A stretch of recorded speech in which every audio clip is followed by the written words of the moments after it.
Hello दोस्तों, नमस्कार। आप सभी का एक बार फिर से स्वागत है आपके अपने यूट्यूब चैनल परीक्षा की शिक्षा में।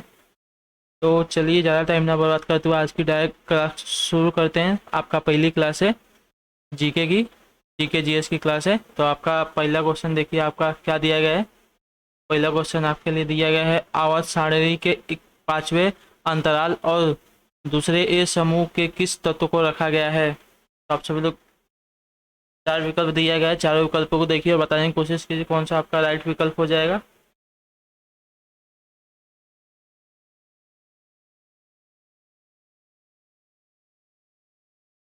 आवर्त सारणी के पांचवें आवर्त और दूसरे ये समूह में आपका ऑप्शन नंबर डी, जिसका भी है स्ट्रोंशियम, परमाणु संख्या 38, ये आपका राइट हो जाएगा। तो चलिए, आपका अगला क्वेश्चन देखते हैं क्या देगा। आपका अगला क्वेश्चन है, गोवा का क्षेत्रीय संगीत कौन सा है। तो यहाँ पे चार ऑप्शन दिया है, सोहर, पंडवानी, मंडी, लोटिया। यहाँ पे मंडी नहीं होगा, यहाँ पे मंडो होगा। अब इसको सही कर लीजिएगा, मांडो।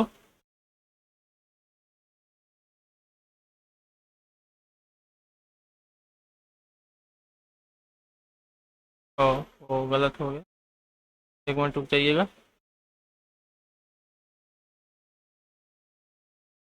यहाँ पे मंडो हो जाएगा आपका, और आपका यही ऑप्शन सही हो जाएगा। गोवा का क्षेत्रीय संगीत आपका मंडो हो जाएगा। चलिए, आपका अगला प्रश्न देखते हैं क्या दिया गया है। आपका अगला प्रश्न है, मस्तिष्क का कौन सा भाग मानव शरीर के आसन और संतुलन को बनाए रखता है। तो चार ऑप्शन दिया है, चार ऑप्शन को देखिए और बताने की कोशिश कीजिए आपका कौन सा राइट हो जाएगा।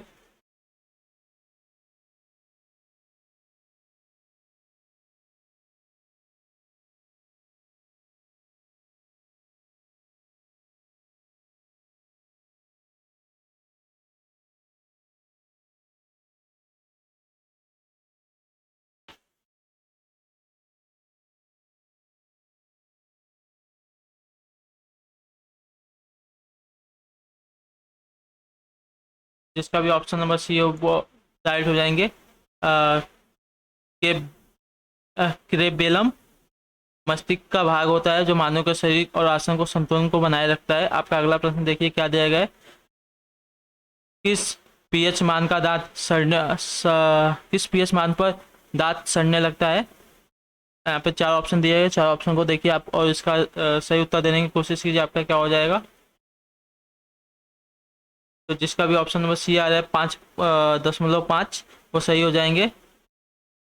दांतों का क्षय तब होता है जब मुंह में पीएच स्तर 5.5 हो जाता है। आपका अगला प्रश्न है, आर्थिक गतिविधियों के आधार पर भारतीय अर्थव्यवस्था में कितने क्षेत्र हैं। चार, तीन, दो या पाँच। चारों विकल्पों को बताने की कोशिश कीजिए, आपका राइट आंसर कौन सा हो जाएगा। इस प्रश्न का जवाब देते हुए चलिए आप सभी लोग, क्या होगा राइट आंसर।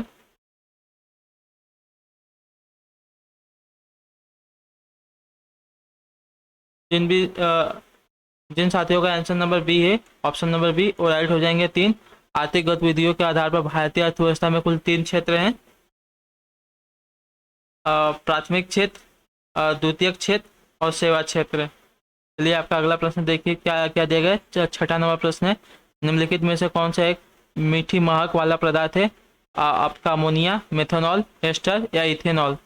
चारों विकल्पों में से आपका राइट आंसर हो जाए। इस प्रश्न का उत्तर देते हुए चलिए आप सभी लोग, क्या है राइट विकल्प आपका। आपके लिए इस प्रश्न का राइट विकल्प क्या होगा बताने की कोशिश कीजिए। निम्नलिखित में से कौन सा एक मीठी महक वाला पदार्थ है।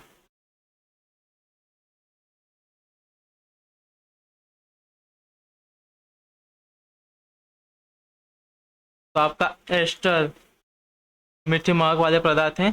चलिए, आपका अगला प्रश्न देखते हैं। आपका अगला प्रश्न क्या दिया गया है, आपसे क्या पूछा गया। आपका अगला प्रश्न देखिए क्या दिया गया, वरा मिहिरा ने निम्नलिखित में से कौन सी पुस्तक लिखी है। वरा मिहिरा है, इन्होंने ये चार विकल्पों में से कौन सी पुस्तक लिखी आपको बताना है।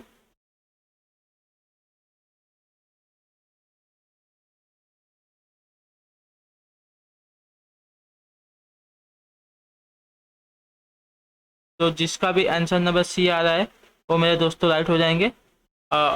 वृत्त संहिता वरा मीरा ने लिखी है। तब आपका अगला प्रश्न, आठवां नंबर प्रश्न आपसे क्या पूछा गया आप देखिए। पहला आधुनिक ओलंपिक खेल निम्नलिखित में से किस शहर में आयोजित किए गए थे? यहाँ पे 4 ऑप्शन दिए गए हैं, चलिए देख लेते हैं। एथेंस, स्टॉकहोम, पेरिस या लंदन। तो आपका जो पहला आधुनिक ओलंपिक खेल हुआ था वो निम्नलिखित में से किस शहर में आयोजित किया गया था, आपको बताना है। जो आपका पहला आधुनिक ओलंपिक खेल हुआ तो आपका एथेंस इस शहर में आयोजित किया गया था, जो कि 6 अप्रैल 1896 में हुआ था। चलिए आपका अगला प्रश्न आपसे देखिए क्या पूछा गया है। 9वां नंबर प्रश्न आपका। लगभग 2080 साल के फ्रांसीसी शासन के बाद 1954 में निम्नलिखित में से कौन भारत का एक केंद्र शासित प्रदेश बन गया? यहाँ पे 4 ऑप्शन दिए गए हैं, पढ़िए और बताइए इस प्रश्न का क्या उत्तर राइट हो जाएगा। आप बताने की कोशिश कीजिए इन चारों में से कौन सा विकल्प आपका राइट है।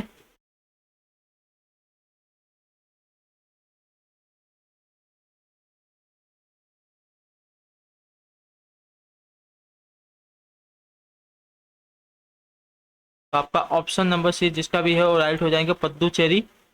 लगभग 280 साल में फ्रांसीसी शासन के बाद 1954 में आपका पुडुचेरी भारत का एक केंद्र शासित प्रदेश बन गया।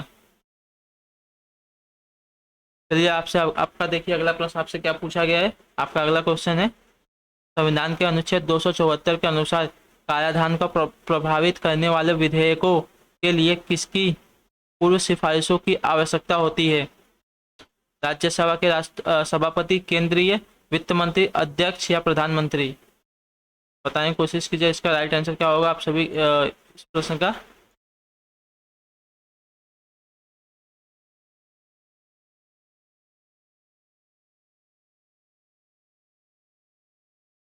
2000 अनुच्छेद 274 के अनुसार ऐसे कराधान पर जिसमें राज्य हितबद्ध और प्रभाव डालने वाले विधेयकों के लिए राष्ट्रपति की पूर्व सिफारिशों की अपेक्षा होती है। ठीक है, तो आपका 10वें का ऑप्शन नंबर सी हो जाएगा, अध्यक्ष।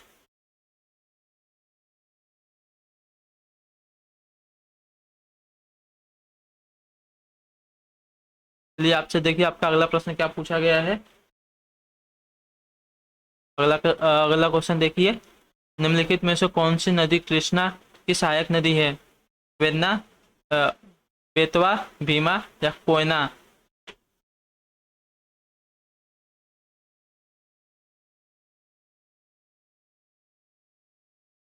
इन चारों विकल्पों में से कौन सी नदी है जो कृष्णा की सहायक नदी, आपको बताना है। तो जिन भी दोस्तों का ऑप्शन नंबर बी आ रहा है बेतवा, वो राइट हो जाएंगे। बेतवा नदी जिसे बेतावती भी कहते हैं, वो यमुना की एक सहायक नदी है।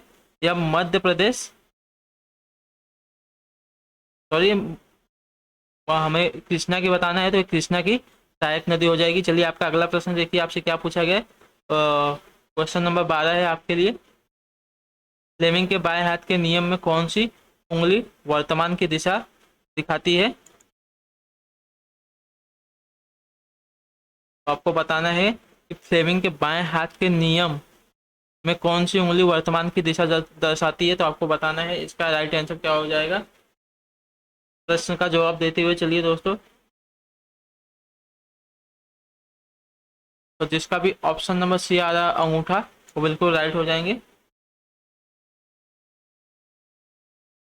और आपकी इसमें 3 उंगली होती है, तो आपका अंगूठा तो वर्तमान की दिशा बताते हुए चलती है। जो तर्जनी होती है आपकी चुंबकीय क्षेत्र की दिशा का इशारा करती है, और मध्य उंगली होती है वो चुंबकीय क्षेत्र की दिशा के इंगित करती है।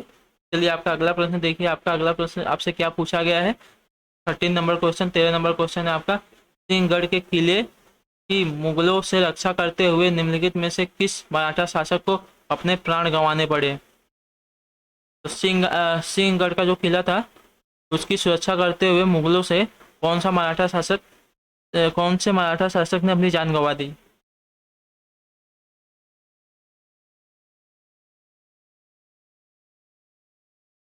तो जिन भी दोस्तों का ऑप्शन नंबर सी आया, तानाजी मालुसरे, बिल्कुल सही हो जाएंगे। इनका ऑप्शन नंबर सी एकदम राइट आंसर है। ये शिवाजी के एक सेनापति थे जो 1670 में मुगलों के खिलाफ सिंहगढ़ की लड़ाई में उनकी भूमिका के लिए जाने जाते हैं। चलिए आपका अगला प्रश्न आपसे देखिए क्या पूछा है। 14 नंबर प्रश्न है आपसे, जयपुर में स्थित हवा महल का निर्माण किसने करवाया था? तो पढ़िए, इन चारों विकल्प आपसे दिए गए। तो इस चारों विकल्पों में से जिसका भी ऑप्शन नंबर बी आ रहा है वो बिल्कुल राइट हो जाएंगे। सवाई प्रताप सिंह,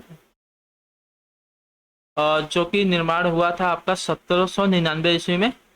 चलिए आपसे आपका अगला प्रश्न पूछता है, देखते हैं क्या दिया गया है, पूछा गया है। भारतीय संविधान की किस अनुसूची में पंचायती राज संस्थाओं का प्रावधान है? 10वीं अनुसूची, 11वीं अनुसूची, 9वीं अनुसूची या 12वीं अनुसूची? तो भारतीय संविधान के किस अनुसूची में पंचायती राज संस्थाओं का प्रावधान है? तो आप सभी को इसका राइट आंसर बताना है। ठीक है, विकल्पों में से आप अपना सही उत्तर बताइए और चुनिए क्या हो जाएगा।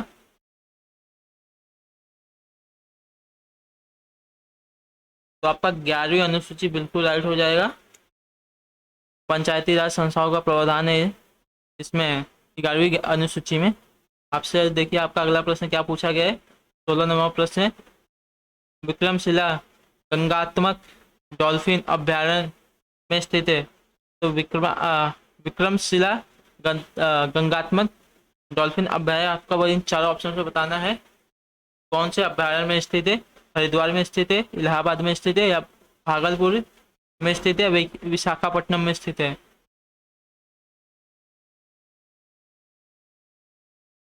तो विक्रमशिला गंगात्मक डॉल्फिन अभ्यारण्य आपका भागलपुर बिहार में स्थित है। यह गंगा नदी के किनारे से 50 किलोमीटर में फैला है। चलिए आपका अगला प्रश्न देखते हैं। आपसे अगला प्रश्न आपका क्या पूछा गया है। निम्नलिखित में से कौन सी नदी मध्य प्रदेश के अमरकंटक की पहाड़ियों से निकलती है? पेरियार, रवि, नर्मदा या गोमती?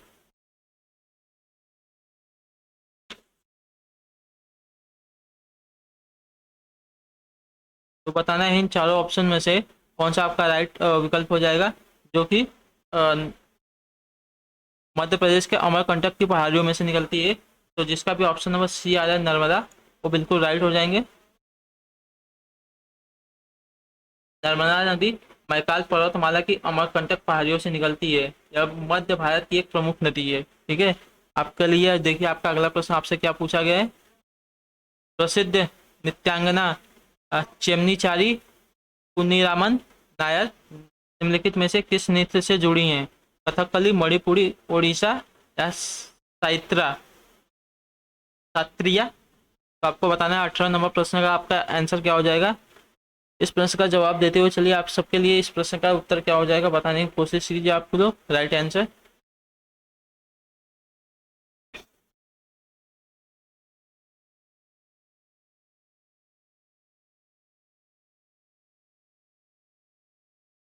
तो आपका जो चेमनचेरी कुन्नी रामन नायक आपकी कथकली नृत्य से जुड़ी हैं। ऑप्शन नंबर ए आपका बिल्कुल राइट हो जाएगा। तो चलिए आपका देखते हैं आपसे आपका अगला प्रश्न क्या पूछा गया। निम्नलिखित में से कौन भारत की सबसे बड़ी प्रायद्वीपीय नदी है? गोदावरी, नर्मदा, कृष्णा या महानदी?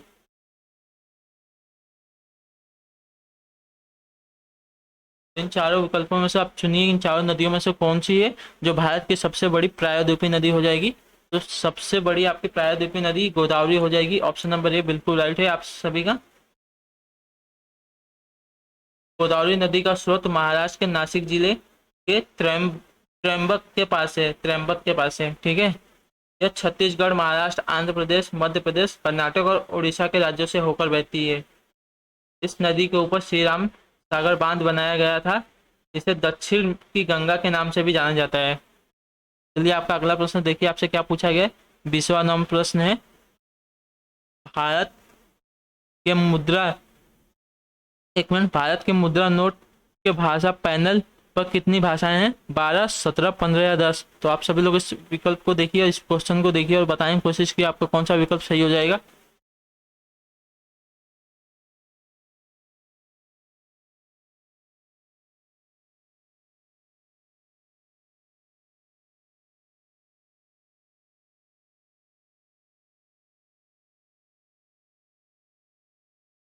तो भारत के मुद्रा नोट में भाषा पैनल पर आपकी 15 भाषाएं हैं। ऑप्शन नंबर सी बिल्कुल राइट हो जाएगा आपका, जो नोट के पीछे की तरफ दिखाई देती हैं। ठीक है, चलिए आपका और इस भारतीय मुद्रा के नोटों में 6 अनुसूचित भाषाएं गायब हैं। चलिए आपसे आपका अगला प्रश्न देखिए क्या पूछा गया है। भारतीय संविधान में व्यापार करने की स्वतंत्रता की अवधारणा निम्नलिखित में से किस देश से ली गई है? United kingdom, America, Australia, Ireland. तो आप बताना है इन चारों ऑप्शन में से आपका राइट ऑप्शन कौन सा सही हो जाएगा। जो भारतीय संविधान के व्यापार करने की स्वतंत्रता की अवधारणा है निम्नलिखित में से इन चारों देशों में से किस देश से ली गई है?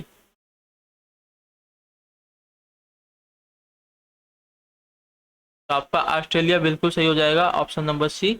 भारतीय संविधान में राज्यों के बीच व्यापार और वाणिज्य की स्वतंत्रता की अवधारणा ऑस्ट्रेलिया संविधान को उधार ली गई है। चलिए चलिए आपसे आपका अगला प्रश्न देखते हैं क्या पूछा गया है। 22 नंबर प्रश्न है, हाइड्रा में किस प्रकार का प्रजनन होता है? विखंडन, नवोदित, बाइनरी विखंडन या विजाणु गठन? आपको बताना है इन चारों विकल्पों में से आपका कौन सा विकल्प सही हो जाएगा। हाइड्रा में किस प्रकार का प्रजनन होता है ये बताना है आपको सभी को। तो इस प्रश्न का जवाब देते हुए चलिए आपका राइट आंसर क्या हो जाएगा। तो जिन साथियों का आंसर बी है नवोदित, वो बिल्कुल राइट हो जाएंगे। हाइड्रा में मुकुलन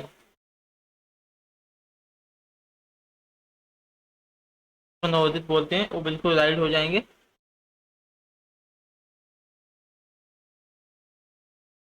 नवोदित या मुकुलन, ये बिल्कुल राइट हो जाएगा। चलिए आपसे आपका अगला प्रश्न देखते हैं क्या पूछा गया है। 23 नंबर प्रश्न है आपका। तो आप बताने की कोशिश कीजिए, पढ़िए क्वेश्चन और बताने की कोशिश कीजिए आपका कौन सा आंसर राइट हो जाएगा। निम्नलिखित में से कौन भारत का सर्वोच्च नागरिक पुरस्कार है?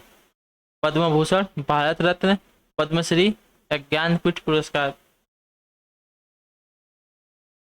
आई होप कि आप सबको पता होगा कि भारत का सर्वोच्च नागरिक पुरस्कार कौन सा होगा। तो जिसका भी ऑप्शन नंबर बी आ रहा है भारत रत्न, वो बिल्कुल सही हो जाएंगे। भारत रत्न सर्वोच्च नागरिक पुरस्कार है। भारत रत्न की शुरुआत 1954 में हुई थी। इस पुरस्कार को पाने वाले भारतीय प्रसिद्ध वैज्ञानिक चंद्रशेखर वेंकट रमन थे। सबसे पहले पुरस्कार पाने वाले भारतीय थे। इस पुरस्कार से 6 राष्ट्रपति पुरस्कृत किए गए हैं। चलिए आपका अगला प्रश्न देखते हैं क्या पूछा गया आप सभी से। आपका अगला प्रश्न है 24 नंबर प्रश्न, द व्हाइट टाइगर उपन्यास के लेखक कौन है? आर के नारायण, अरविंद अडिगा या विक्रम सेठ या शशि थरूर? तो आपका उपन्यास है white tiger, the white tiger, उसके लेखक कौन है? इन चारों ऑप्शन में से इन चारों लेखकों में से आपको बताना है कौन इसके लेखक हैं द व्हाइट टाइगर के। तो ऑप्शन नंबर बी बिल्कुल आपका राइट है, अरविंद अडिगा व्हाइट टाइगर के लेखक हैं। उनको 2008 में इस पुस्तक के लिए क्या बोलते हैं बुकर पुरस्कार भी मिल चुका है। तो चलिए आपका अगला प्रश्न देखते हैं आपसे। अगला प्रश्न आपका क्या पूछा गया 25 नंबर, निम्नलिखित में से कौन सी साइट गौतम बुद्ध के नाम से जुड़ी है? सारनाथ, लुम्बिनी, कुशीनगर या बोध गया?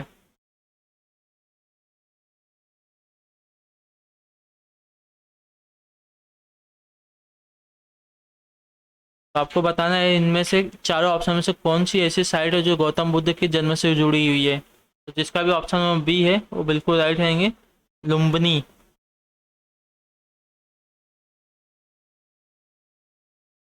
भगवान बुद्ध की जन्म स्थली लुम्बिनी है। ठीक है, चलिए आपसे अगला प्रश्न आपका देखिए क्या पूछा गया है। क्वेश्चन नंबर 26 से आपसे पूछा गया है कि निम्नलिखित में से कौन सा विशालतम हिमनद है? सासाइन, गंगोत्री, जेमू या सियाचिन? इन चारों में से कौन सा विशालतम हिमनद है? आप सभी से ये पूछा गया है प्रश्न में, तो आप बताने की कोशिश की 26 नंबर प्रश्न का उत्तर क्या हो जाएगा।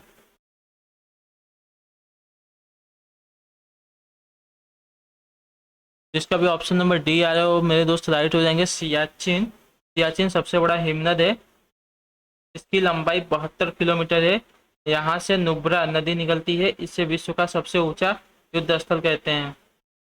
ठीक है, आपका अगला प्रश्न आपसे देखिए क्या पूछेगा। 27 नंबर प्रश्न, निम्नलिखित में से किस वर्ष को संयुक्त राष्ट्र द्वारा स्वदेशी भाषाओं के का अंतर्राष्ट्रीय वर्ष में के रूप में घोषित किया गया है।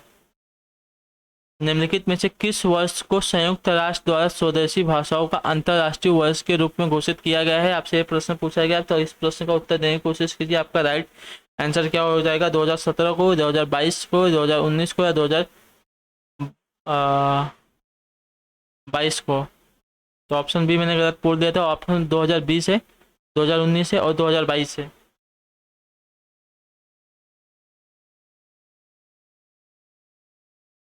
तो संयुक्त राष्ट्र संघ द्वारा 2019 को स्वदेशी भाषाओं का अंतर्राष्ट्रीय वर्ष के रूप में घोषित किया गया। आपका ऑप्शन नंबर सी बिल्कुल राइट हो जाएगा, 2019।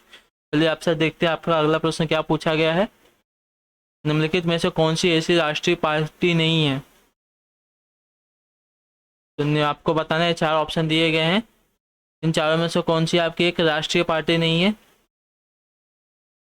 जिसका भी ऑप्शन नंबर सी आ रहा है, द्रविड़ मुन्नेत्र कड़गम, तो बिल्कुल राइट हो जाएंगे।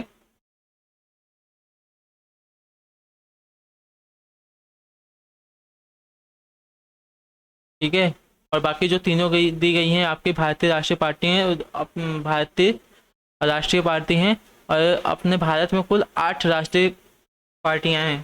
ठीक है, उनमें से यहाँ पे 3 दी गई हैं।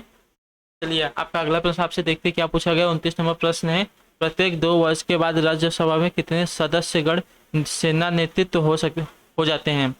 1/4, 1/2, 1/3 या 1/5?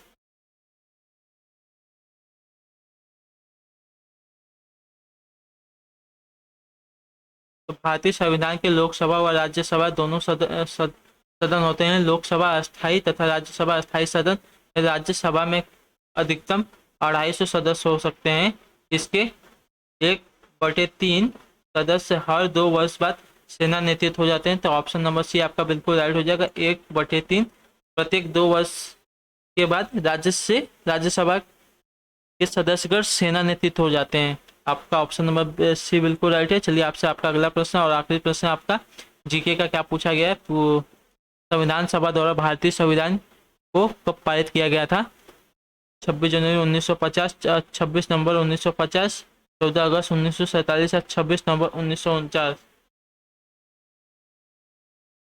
तो भारतीय संविधान सभा का निर्माण 6 दिसंबर 1946 को किया गया था। भारत के संविधान के निर्माण में 2 वर्ष 11 माह तथा 18 दिन का समय लगा था। यह संविधान 26 नवंबर 1949 को बनकर तैयार होगा और उसी दिन पारित हो गया। तो ऑप्शन नंबर डी आपका बिल्कुल सही हो जाएगा, 26 नवंबर 1949 को यह संविधान पारित किया गया था। तो रहे आपके जीके के क्वेश्चन। आई होप कि आपको क्लास अच्छी लगी हो। अगर आपको क्लास अच्छी लगी हो तो वीडियोस को लाइक करें, हमारे चैनल को सब्सक्राइब कर लें और बेल आइकन को भी प्रेस कर लें, और वीडियोस को ज़्यादा से ज़्यादा लोगों तक शेयर करें जो आपके दोस्त हैं, जो अपने बीएड एंट्रेंस एग्जाम की तैयारी कर रहे हैं, उनकी भी मदद हो सके। तो आपका क्लास से जुड़ने के लिए बहुत बहुत धन्यवाद। आई होप कि आपको क्लास अच्छी लगी हो तो वीडियोस को लाइक करें, अपनी राय हमें कमेंट में दे सकते हैं और हमें बता सकते हैं। चलिए तो आपसे हम मिलते हैं आपकी अगली क्लास में। तब तक के लिए tata bye bye, take care, जय हिंद, जय भारत।